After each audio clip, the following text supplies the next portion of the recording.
Well, the worship service of the Thomasville Church of Christ, if you will open your psalm books, number 589. The Clay's got our singing this morning. I said just a moment ago, it is good to see you out. Have a good number with us this morning. Have people who are back with us who have been visiting, and so it's good to have everybody here this morning. Before we begin, and just a couple of things to keep in mind as we enter this time of worship, just a reminder for ourselves of what this is about. This is about worshiping God, praising Him, honoring Him, bringing glory to Him. We do that with our lives, but also particularly at this very moment in this hour, that's what it's about. It's not about honoring ourselves. It's not about putting anybody up on a pedestal. It's about serving God, and we all come with our own difficulties and our own struggles and failures. I don't know what this past week has been for you, but we're here, and we're here now for this specific purpose. And so, to the best that we can, trying to let the world just, be set aside for about an hour or so as we get ready to worship God and focus on how lucky we are to have a God who loves us and who has done so many things for us. And so, we'll begin by going to God in a word of prayer. I ask Mr. Randy to get us started at this time, and then we'll turn it over to Brother Clay. Most gracious and kind Heavenly Father, dear Lord, we come before you humbly bow down, thanking you, dear Lord, for this opportunity that we have to come here to worship you. Pray that we've come here for no other reason but to worship you in spirit and in truth. We pray, dear Lord, that we're pleasing unto you, the things that we say, that we do here. We're indeed grateful for all the many blessings that you've given to each and every one of us, the things that we may take for granted. We pray, dear Lord, we always give you the praise for these things. We're thankful, dear Lord, for this avenue of prayer we have to come into you, knowing our prayers will be heard, will be answered. We're thankful, dear Lord, for this group of people here that we can fellowship together and to be able to study your word together and to be able to be edified and to learn more from your word. We are thankful, dear Lord, for your Son, his willingness to come to this earth and die on the cross for our sins. We're thankful, dear Lord, for the word that you have provided us, that we know that we may be able to go to it and be assured that we know what to do in order to become Christians and how to live a good Christian life, how to worship you, how to teach others, how to do all that we need to do in order to be in heaven with you. We're indeed grateful for this blessing. We pray, dear Lord, for all the teachers and preachers throughout the land that are teaching you the truth. Be with them, help them to deliver it in such a way that much good may come from it. Pray, dear Lord, that for our young people, that we as adults may lead them in the right direction and that we might put your word before them, teach them, that they might be able to know what to do in order to live their lives in such a way that they might be able to be in heaven with you also. We pray, dear Lord, for the ones that are sick, that can't be here, the ones that are having difficulties. Be with them, be with the ones that are ministering to them, that they may be made well. Ask, dear Lord, that we might be able to also reach the ones that are spiritually sick, that we might be able to say something that might help them return to you. Be with our country, be with our leaders of the land, that they would look to you to make laws that would take our country in a direction towards you. Ask, dear Lord, that we do know that we sin and we fall short, but we do know if we turn from our sins, we will be forgiven. In Christ's name we pray. Amen. Amen. 589. 589. As the deer pants for the water, so my soul longs after you. You alone are my heart's desire, and I long to worship you. You alone are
Harvey Songbook, hymn number 297. 297.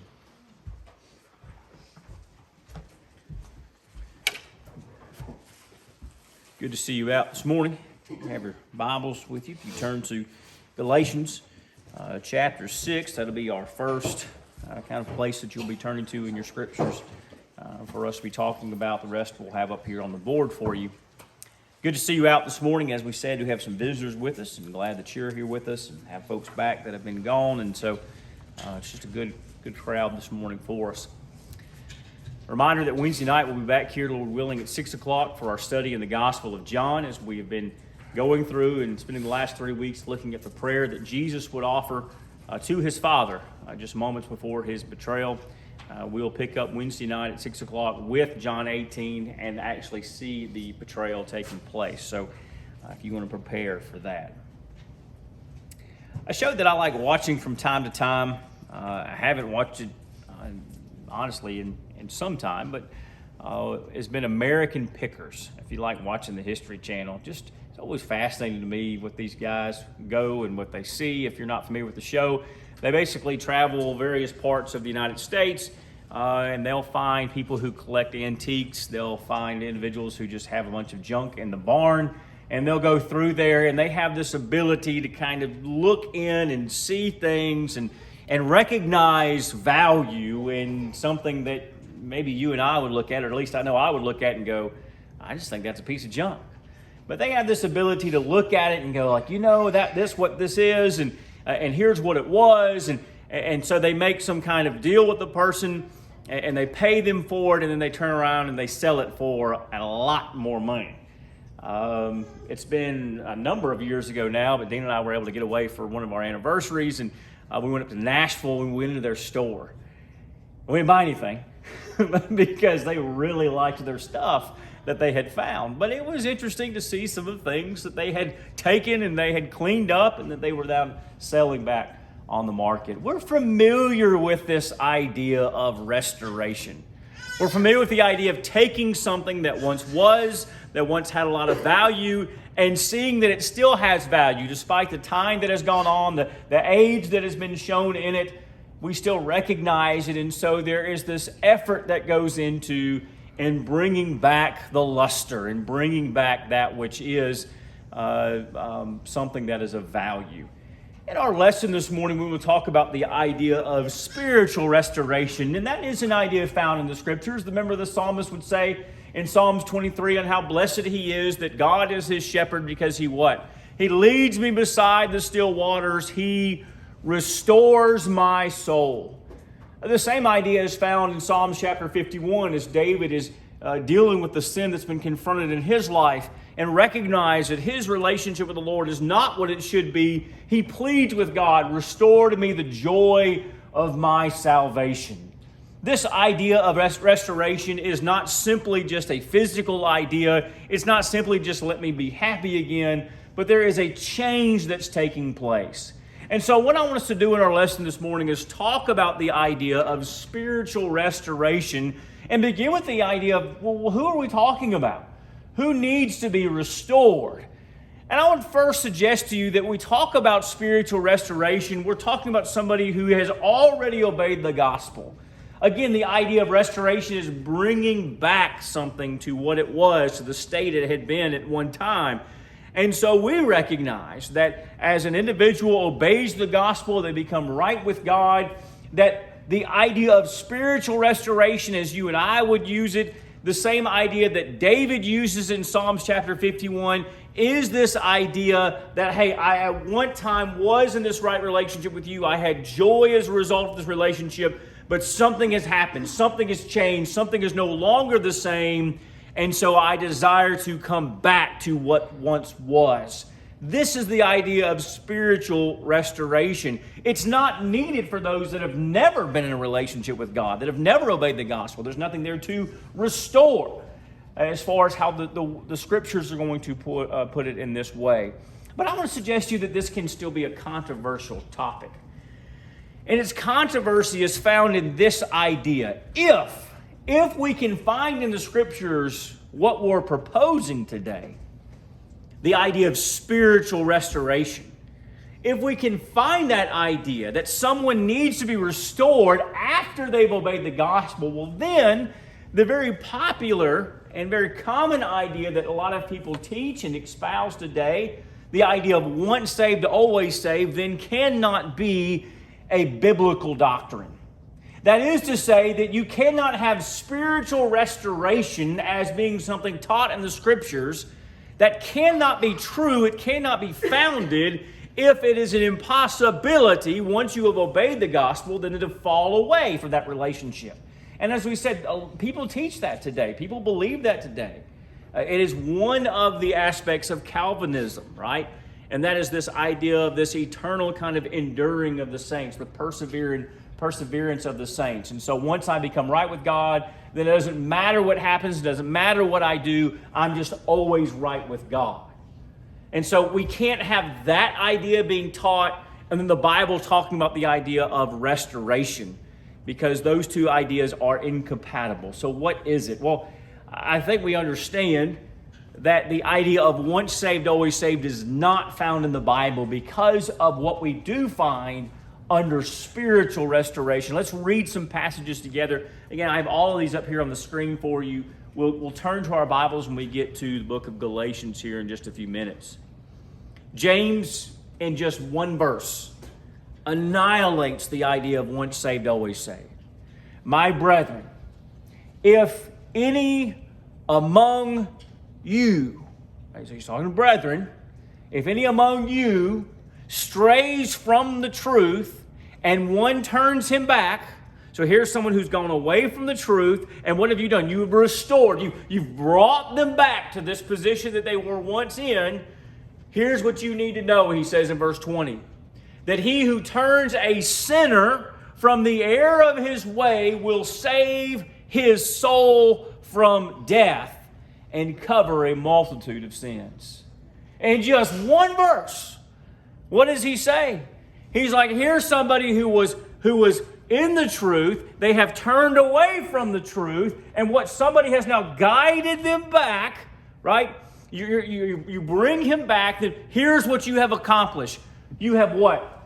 You've turned a sinner from the error of his way, will save his soul from death and cover a multitude of sins. Just in one verse. Now, I don't ever, endorse using just one verse to answer a biblical question because, well, we need more evidence. And guess what? We're going to find more evidence. In 1 John chapter 1 and verses 6 through 7, if we say that we have fellowship with him and yet walk in the darkness, we lie and do not practice the truth. But if we walk in the light as he is in the light, we have fellowship with one another, and the blood of Jesus Christ, his Son, cleanses us from all sin. We find in this verse that this is how James 5 is possible. We find in 1 John chapter 1 and verses 6 through 7 that we can have forgiveness of sins. As a matter of fact, he would go on to say that if we say we do not sin, well, we're a liar. Right? The truth is truly not in us. We are to live a life that God has laid out in the Scriptures, and yet we recognize already that that is difficult. And sometimes we fail in that. And when we fail and we begin to turn away from God, then the result is that we are in danger of death, spiritual death that we recognize. Peter would put it this way in 2 Peter chapter 2, as he would talk about false teachers that would be out there and that they would be teaching these people. He talks about that they will be promising things that sound like liberty. And the way you and I recognize that and we understand that is this. So an individual comes along and they say, listen, your church teaches, or you think the Bible teaches you can't do that? Well, no, you can do that. It's okay. And so they're promising liberty, right? They're saying, no, it's all right to engage in those things. It's all right to do those things. It's not a sin to do those things. They're not right for teaching you that it's a sin. And he says, and what they do is that they're actually not giving you liberty once you then are convinced to engage in this. He's actually, they've entrapped you. You become a slave to sin again. And so listen how he would begin this, beginning back in verse 18 of 2 Peter chapter 2. He says, when they speak, that's these false teachers, great swelling words of emptiness, they allure through the lust of the flesh, through lewdness, the ones who have actually escaped from those who live in error. We recognize kind of how this is done. If you've ever seen a salesman who's just really good at his job, right? Or her job. A great salesman, their first thing that they have to do is establish why you need this, right? A great salesman's not going to begin by saying that, you know what, you don't need this, but I'd just like to sell it to you anyway, right? That's not going to work. Because if you don't need it, then why are you going to spend money on it? They're going to try to convince you, you need this. This is good for you. This is life-changing. He says, they allure through the lust of the flesh, through lewdness, the ones who have actually escaped from those who live in it. This is going to make your life better, easier. It's going to be so good for you. These great swelling words of emptiness. Except they're not selling vacuum cleaners. Peter's saying here that they're selling sin. Things that you want to engage in. Things that look like they're fun and actually are fun. One of the things that we've talked about before in this is that, sometimes we do such a horrible job of preparing our young people for sin because we just tell them, don't do these things, and yet we don't tell them the real picture, right? Part of telling our kids about not engaging in some of these sins, it has to be, don't do these things. But what we also have to do is tell them, here's why it's a trap, right? That is to say that here's why it really is going to be something that you're going to be tempted to do. Instead of just saying, don't engage in pornography, we have to tell them, no, here's why this is going to be appealing to you, right? Because you're at the age, your body's changing, your mind is going to be, there's going to be a desirable thing. Go all the way back to the Garden of Eden, right? Eve looked at the fruit, and what did she do? She thought it was great. Looked good. That it was one that would make one wise. Temptation. And so the point that we're making with this is that we go back to 2 Peter chapter 2, and we recognize that individuals are going to try to sell us on sin because these things actually are going to feel good. They're going to be appealing. We're going to like them. Now, they're not going to last like we think they're going to last. They're not going to continue to be as great as we think they are. But there'll be satisfaction for a short period of time. We want to engage in these things. And Peter is saying, hey, listen, he says they're going to be trying to sell you something that's not true. They promised you, verse 19, liberty, but they themselves are slaves of corruption. Here's verse 20. For if after they have escaped the pollutions of the world through the knowledge of our Lord and Savior Jesus Christ, they're in a sinful relationship. Now they've escaped this sinful relationship, right? The pollutions of the world have been put away because of this relationship we have with our Lord and Savior Jesus Christ. He says, what happened? We are again entangled in them. We're right back in the pollution. He says this.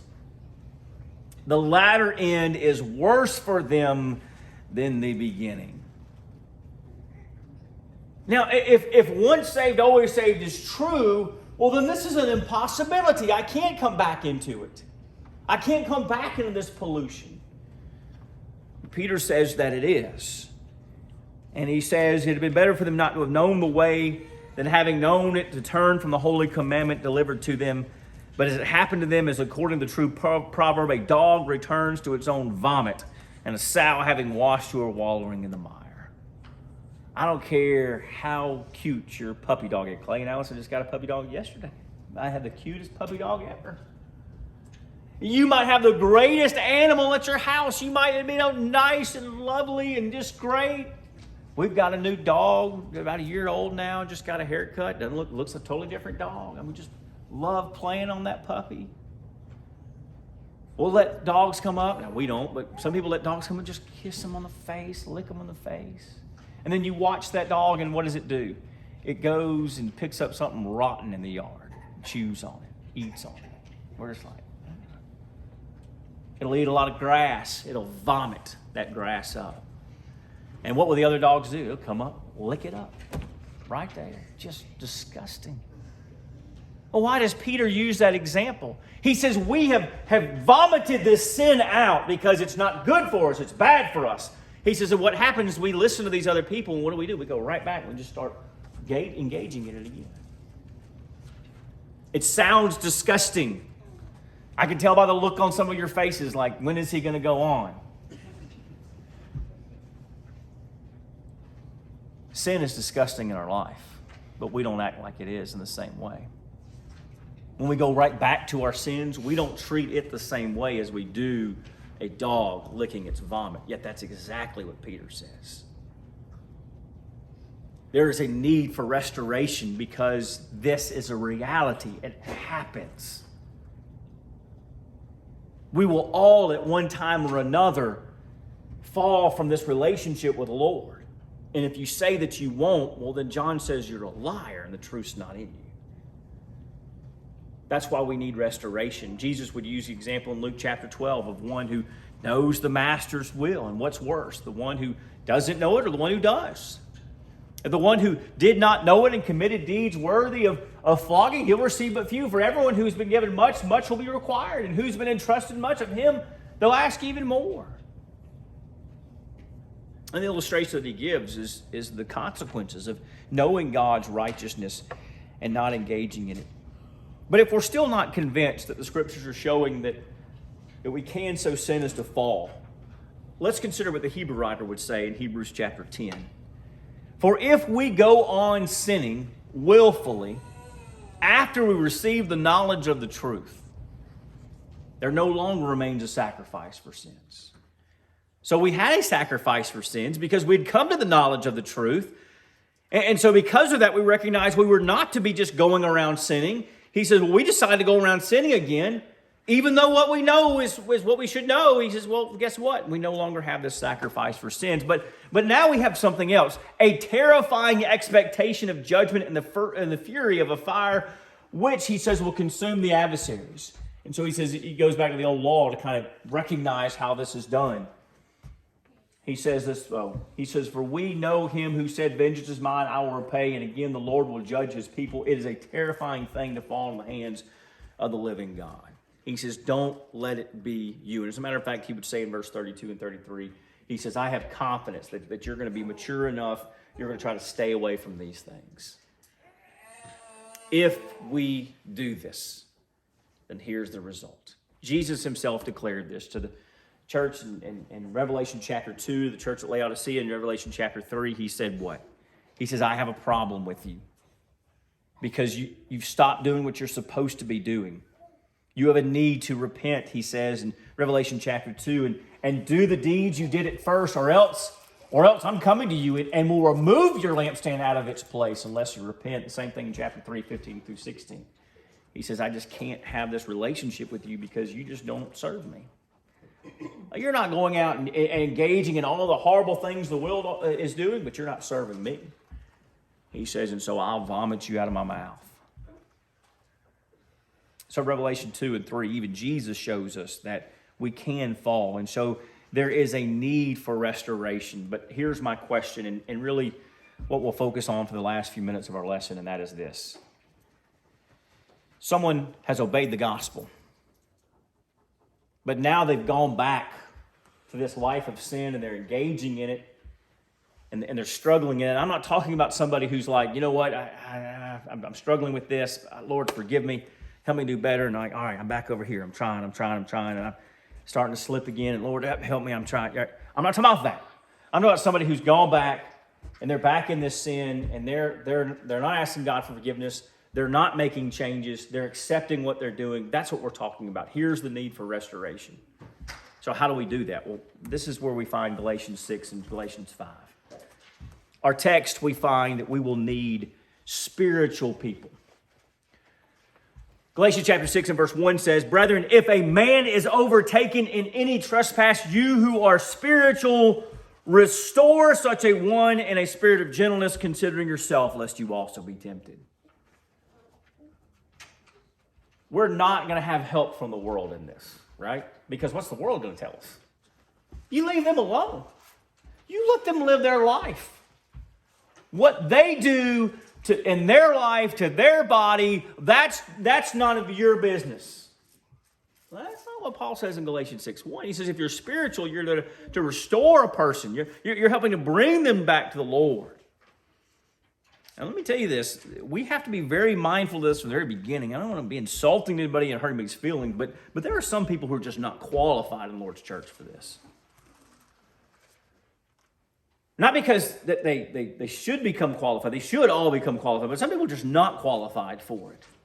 Matthew chapter 7 says, why do you look at the speck that is in your brother's eye and do not notice the log that's in your own eye? How can you say to your brother, let me take the speck out of your eye and behold the logs in your own eye? You first need to remove the log out of your own eye, you hypocrite, and then clearly be able to see the speck that's in your brother's eye. And we recognize here in Matthew chapter 7 that some people need not apply for this job because their life's a mess. And spiritually, they're not doing anything about it. Now notice, he's not saying like, hey, you're working on this, you're trying to remove this, you're trying to better yourself. That's not a hypocrite. A hypocrite is accepting and living in this other sin, but being like, but you, that's the hypocrisy. And notice what he said here in chapter 6 and verse 1, 2, that it's done in a spirit of what? Of gentleness. A spirit of gentleness. And constantly kind of self-examining. A spirit of gentleness, taking great care, being mindful of what is taking place and the need that is taking place. Brethren, we are engaging in soul surgery. This is not the time to misuse the sword of the Spirit. We talk about wielding the sword of the Spirit. Right?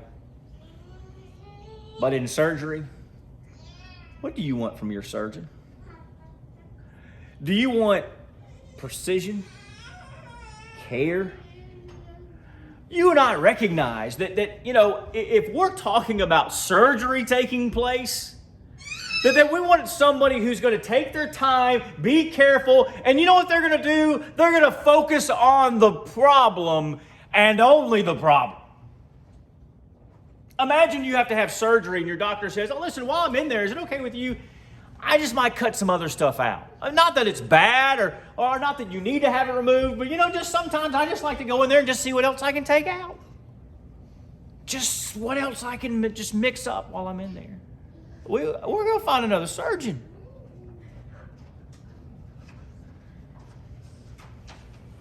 A couple months ago, I had to have some teeth removed because they were causing me some problems. He was very careful. Here's what we're going to do. We're going to go in. We're going to do this. And he was like, are you sure you want us to remove these teeth? Because if you remove them like that, they're not coming back. So he spent some time talking to me about it. Here's how we're going to do it. Here's what you to look for. I woke from being put to sleep, and they're like, hey, listen, we saw some others that they were perfectly fine. We just wanted to take them out. It was fine. Obviously, we're joking, but the point is this. Sometimes spiritually, when we're trying to restore somebody, we have a tendency just to wreck a lot of things that don't need to be wrecked. We need to be precise. This is soul surgery, and this is the gentleness that goes in with that, which means that we leave our opinions and our customs and our traditions and the things that we like and our talking points, we leave these alone. It's not what we're there for. We're there for sin. And he would tell us in the second verse there of Galatians 6, that we bear one another's burdens and fulfill the law of Christ, which means this is going to take time.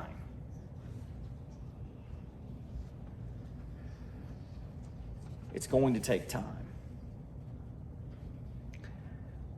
Have you ever had to go to the dentist or have some dental procedure or some other medical procedure? You always want to go first thing in the morning. Why? They're alert. They've had their coffee. Let me tell you something I learned a long time ago by experience. You don't want to be the guy that's the last guy before they go to lunch. You don't want to be that guy. They're in a hurry. And they're like, it's all right, we'll just go ahead. And there's times where I'm like, can we just slow down for a second? You want them to take their time and to be focused on what they're doing. Have the energy. You don't want to be the last guy of the day either, right? You want them to be alert because this is important to you. Let me tell you, brother, it's true spiritually for you and I.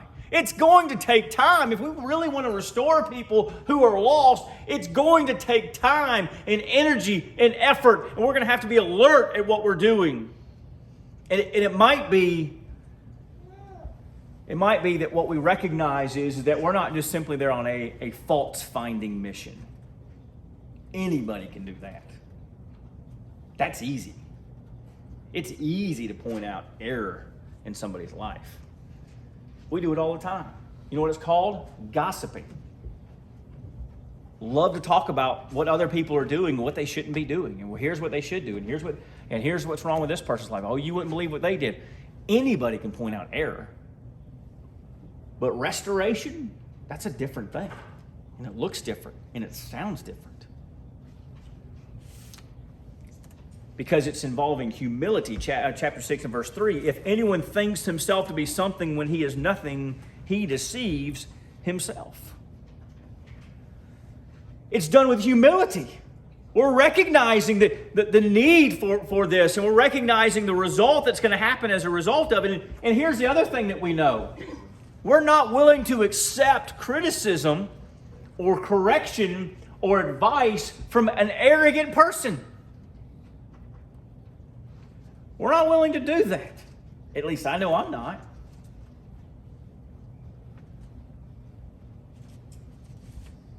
Again, imagine going to the doctor and he tells you that you need to, eat a little better. Maybe exercise a little more. And the reason you do is because you look like a fat slob and you need to take care of yourself. I don't know about you, but I'm going to probably go eat cake to try to deal with what he just said. But if our doctor's like, hey, listen, you've got potential here, and if you do this, you're going to see some good results, and here's what's going to result. You can play with your kids, your grandkids, it's going to be good for your body, and you can do this, right? I mean, this is achievable. And you come out like, all right, that's not what I wanted to hear, but all right, I can do this. We have to have humility when we go in and we're trying to teach somebody and trying to correct them, because who just wants their faults pointed out? And we're going to have patience and a good understanding of the Word of God as well. 2 Timothy, I had it back here. We'll read it now, but it relates to our next point as well. The Lord's bondservant must not be quarrelsome, but be kind to all and able to teach and patient when wrong, with gentleness correcting those who are in opposition, and perhaps God may grant them repentance, leading to the knowledge of the truth, that they may come to their senses and escape from the snare of the devil, having been held captive by him to do his will. This is about the understanding God's word and having the patience and the time to engage in it. In 2 Corinthians chapter 1, carrying all the way to chapter 2 and verse 3, the Apostle Paul, when he wrote to the church of Corinth, he's like, you know what? I didn't come to you during a certain time because I knew what it would result in. He was patient. He says, I call God as witness to my soul that to spare you, I didn't come again to Corinth. Not that they would lord over your faith, but we're workers with you for your joy and your faith. He's like, I just was patient with you. Now here's a concept some brethren are going to lose their mind over. You mean to tell me the Apostle Paul said that he recognized there was a problem going on in the church of Corinth, and he gave them some time to work on the problem before he just walked up and was like, here's what's wrong with you. Yeah, that's what he did. He said, I waited to come to you, so it would be profitable. He wasn't sitting there like, all right, I think they're about to mess up. All right, I'm going to Corinth. They messed up. It's not that. It's not that at all. That's not what restoration is. As we said, anybody can point out a fault or something that's wrong in someone's life. Instead, this is done with love. We'll consider this, and then we'll start wrapping this lesson up. Remember Luke chapter 15? Jesus gives the story here about the man that has 100 sheep. 100 sheep. He loses one. What does he do? He goes searching for it. And when he finds it, do you remember how he reacts? Let me tell you how sometimes we think he reacts. Because I don't know about you, but here's how I picture this lost sheep. This is the one that always gets lost. The one that struggles to keep up. or just wonders because it has a mind of its own. And I think sometimes we picture kind of our problems this way, and that we're always that, you know, that one lost sheep that Jesus is having to come find and having to come help. And it's at some point we're just like, that one again? You know what? Would it really be so bad to just let that one go? Like we've been trying to tell them about the wolves. Let them find the wolves. I think that's how human nature is. That's how we would be.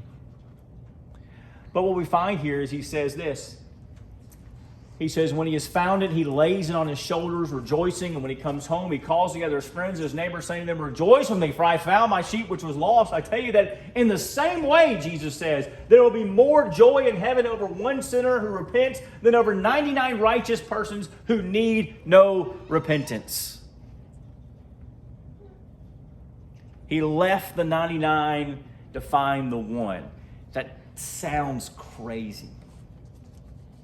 Don't the 99 need protection too? Don't they need support? Don't they need attention? Yes. Have you ever heard somebody in the church, unfortunately I've heard it several times, where somebody's like, how come it's always the ones that are struggling, that's who we're spending so much of our time on? And those of us that are living as we're supposed to, like what's being done for us? And I'm like, Pharisee maybe? Jesus leaving the 99 sounds crazy. Him focusing his attention on the 99 sounds crazy until you're the one that's lost. You go back to this statement here, and what did he say? There's more joy in heaven over one sinner who repents than over 99 righteous people who need no repentance. Last point, lesson's yours. Last slide, actually, so I promise you this is the end. Restoration is needed because you can fall out of your relationship with the Lord. Satan's great at it. He has all these tricks that he's been using since the Garden of Eden, and they work a lot on all of us. We're all susceptible. And so we need to be restored. And hopefully we're doing self-examination, but sometimes we do become overcome, and sometimes we do get so far that we don't recognize the danger we're in. And so when that happens, there needs to be restoration and spiritually minded, gentle people who know the Word of God to come along and who are examining themselves and who are willing to share with this other person that, hey, look, I've been down here, I've been in this path, here's my own struggles. I want to help you kind of get up out of this valley that you're in, and I want you to kind of help me make sure I don't get in my own valley because I have my own problems. That's what it looks like, and that's why restoration is needed. Because that's God's way. It's not about got you. That's not what it's about. In Matthew chapter 18, if we recognize that we've sinned with a brother, it says, if your brother sins, go and show him the fault in private. If he listens to you, you warn him. He says, if he does not listen to you, well, then you take one or two more, that by the mouth of 2 or 3 witnesses, every fact may be confirmed. And if he refuses to listen to them, tell it to the church. And then action then takes place, right? Then he's treated as a Gentile or as a tax collector. But there's so much time, process, love, gentleness that goes before that. Please don't take it the wrong way. Not every church is filled with people who can restore people. There are some who are not equipped to restore people. It doesn't mean you don't have a job. Paul would tell us in the church of Corinth that everyone has their own job that they can do, and some are more suited for others. But there are certain kinds of people. And I want to tell you, as a congregation, and as men of the congregation, we need to be bold enough to say, you're not one of those people. Here's the job you need to do and can do and should do. But restoration is delicate soul surgery, and it's not for everybody.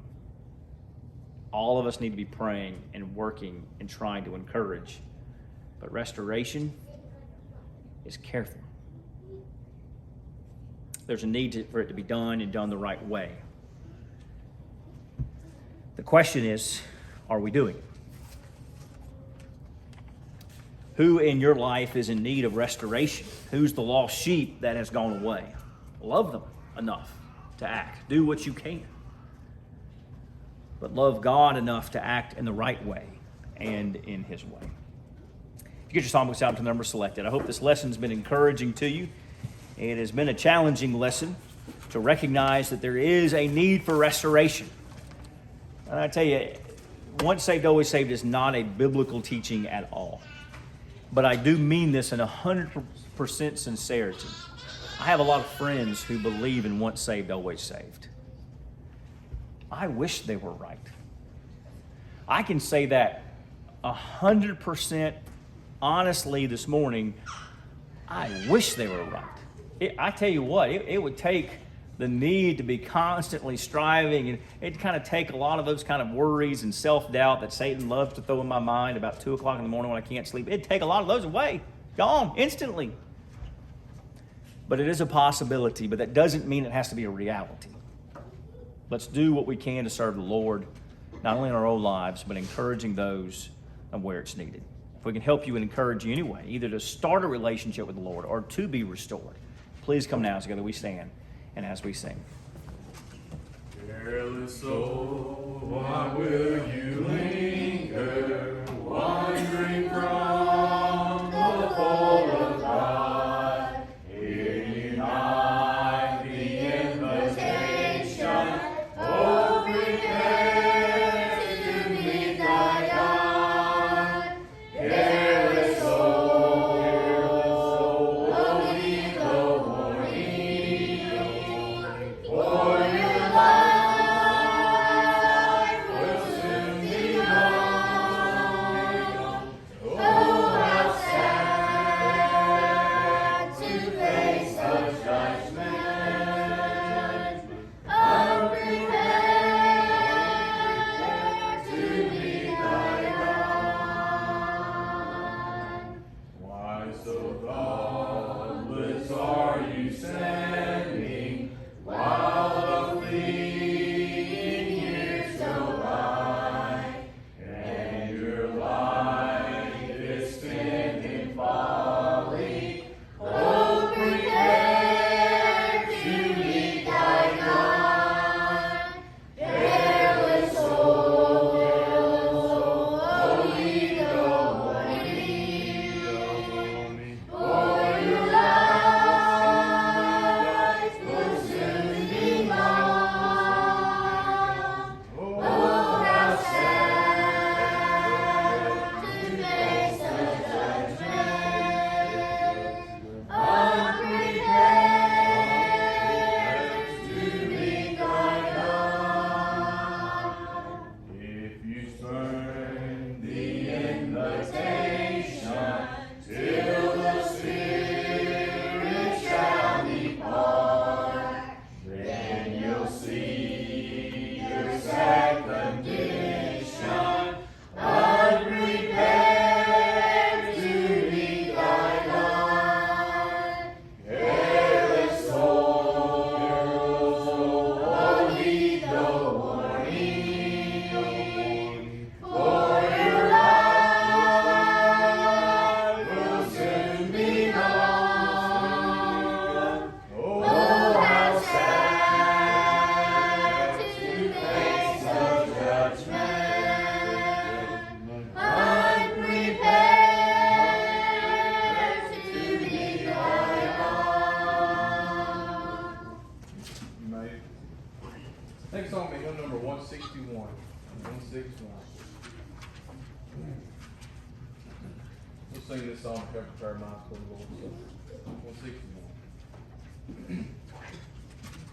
And of sorrows, one unnamed, for the Son of God who came, through and sinners to reclaim.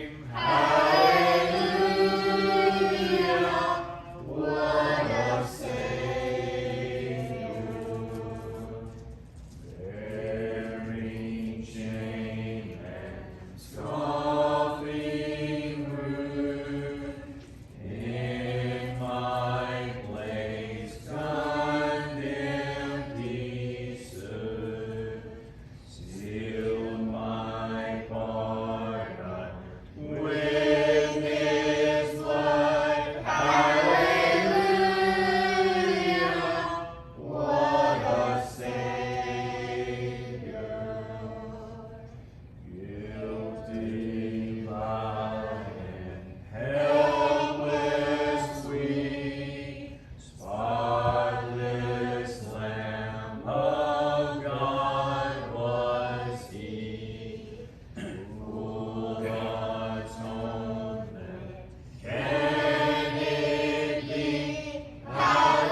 I was listening to a podcast that was talking about crucifixion.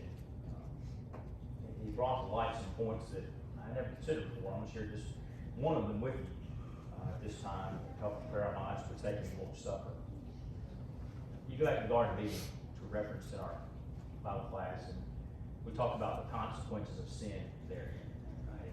And we recognize that as a result of Adam and Eve's sin, that they had to leave the garden. They had to leave the very place of where God was dwelling with them. He was walking with them. It was this perfect place. It was the perfect harmony. And we recognize that as a result of their sin, that not only did they have to leave, but then there would be some things that would be new to them. Pain and suffering would now be new to them. Submission would now be something that would be new to them. And even there would be difficulty with the ground itself, specifically that they would have to work from the sweat of their face, and that the ground would then yield something that would be totally new, thorns and thistles, which gives us the idea that we're no briars in the Garden of Eden.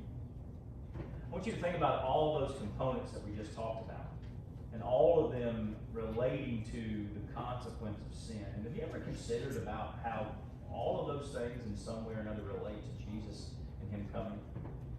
He leaves the very physical place, spiritual place of dwelling with God. He comes here instead, because He's got to live for us and He's got to die for us. And yet, for the very first time in all eternity, He submits Himself to His Father. He learned submission. And also, He's going to suffer physical pain that He never experienced before. So 3 of the 4 already that we recognize as being a consequence of the sin in the Garden of Eden are already exhibited in Jesus' life. There's only one that's missing. The thorns. Have you ever thought about why thorns were placed upon the head of Jesus? There's no indication that it was upon any of the 2 others that were being crucified, or anybody else for that matter, after that.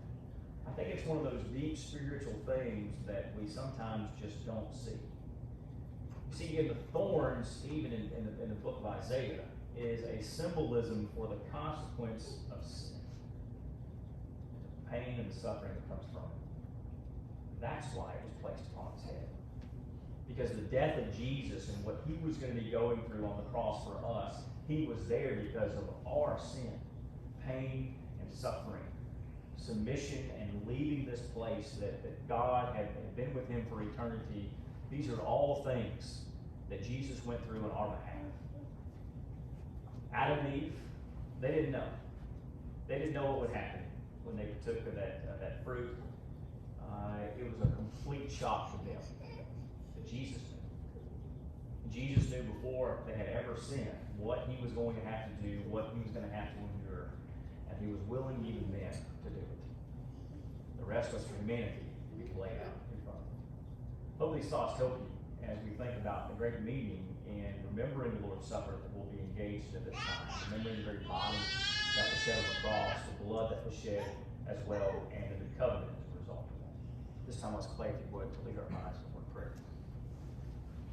Dear Lord, we come before you, thanking you for this opportunity we have to gather around the table, remember that sacrifice of your Son. And as we take this blood, Lord, that represents the body that hung on the cross, that we take of it in a manner that's pleasing in your sight. In Jesus' name. Amen.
this fruit of the vine which is before us, this time that you've given us, we might be able to reflect back on the death of Jesus on the cross.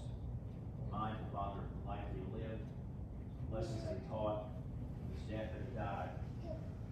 We're also mindful, Father, that you do not leave him in the grave, that you put your stamp of approval upon him by resurrecting him from the dead. We're thankful for that, Father. Pray that you might help us to reflect on all these things and this new relationship we can have with you that was established through this blood. In Jesus' name we pray. Amen.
This concludes our worship service here. Hope this lesson and service was encouraging to you, and some things to be thankful for and mindful as we go throughout this week. Do need to see the men just for a quick minute in the back, just as soon as we conclude at this time. Brother Bruce, would you just admit us a word of prayer at this time? Heavenly Father, we're so thankful for this opportunity we had today to come out, hear another portion of your word. We're so thankful, Father, for each and every one that's represented here. We pray that you be with each and every one of us and help us to have a better understanding of your word, that we can help teach others, that allow us to. We pray, Father, for those that have been mentioned on the sick, we pray that you be with them, be with the doctors as they minister to them. We wish them a speedy recovery. We pray, Father, for all of our preachers and teachers throughout this world.